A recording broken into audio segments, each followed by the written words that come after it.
Nasib lolos ke Piala Dunia lagi hidup mati bagi Indonesia melawan Irak Minggu dini hari, 12 Oktober tahun 2025.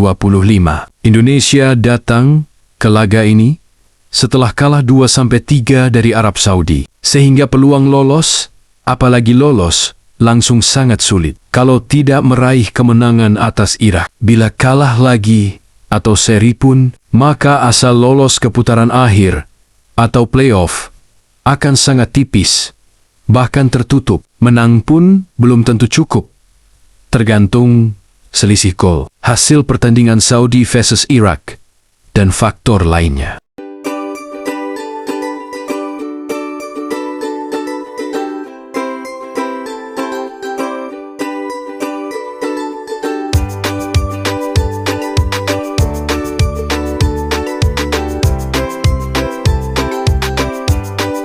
Perubahan dan perombakan tim Indonesia versus lawan yang baru. Timnas Indonesia sekarang punya komposisi yang berbeda dibanding saat 2 kekalahan sebelumnya.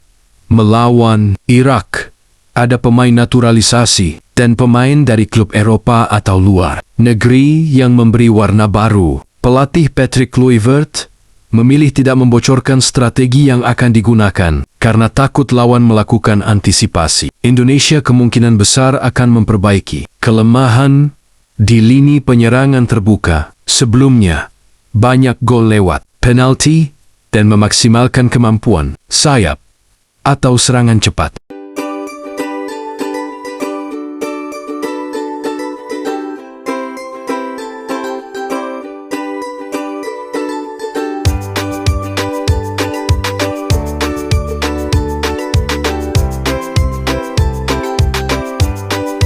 Tekanan mental dan pemulihan cepat dari kekalahan sebelumnya, kekalahan tipis dari Saudi, membuat tekanan besar kepada pemain dan pelatih untuk segera bangkit. Kluivert sendiri mengakui frustasi dan sempat menyatakan pukul wajah sendiri karena efisiensi penyelesaian terbuka. Pemulihan psikologis dalam waktu singkat menjadi penting. Bagaimana tim mengobati luka, menjaga motivasi, dan tidak larut dalam kekalahan. Irak pun harus tetap fokus. Pelatih mereka, Graham Arnold, meminta pemainnya untuk tidak terpancing melihat pertandingan lain dan tetap konsentrasi penuh pada laga melawan Indonesia.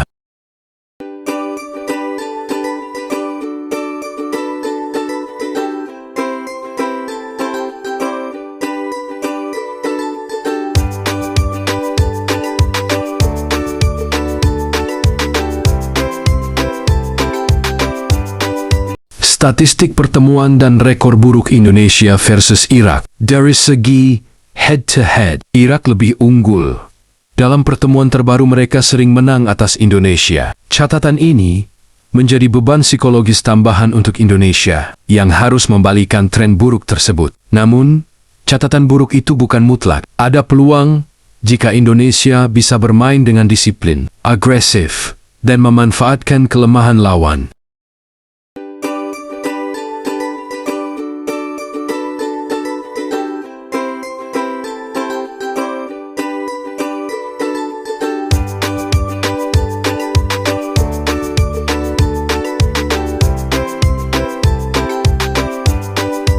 Strategi Irak.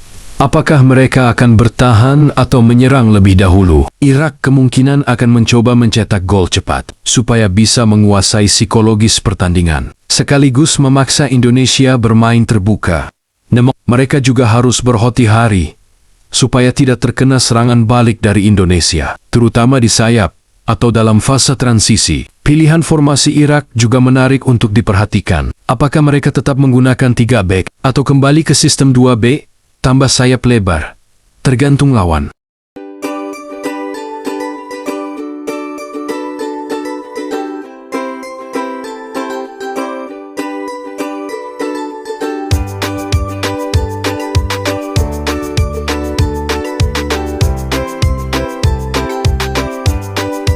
Faktor fisik, kondisi pemain, dan cedera. Pemain Indonesia perlu menjaga kebugaran tinggi, terutama karena jeda pertandingan sangat singkat antara laga Saudi dan laga ini. Ada potensi pemain cedera atau kelelahan yang bisa mempengaruhi tim, terutama di menit akhir. Untuk Irak, kesiapan fisik juga sangat krusial agar bisa menjaga intensitas sepanjang pertandingan.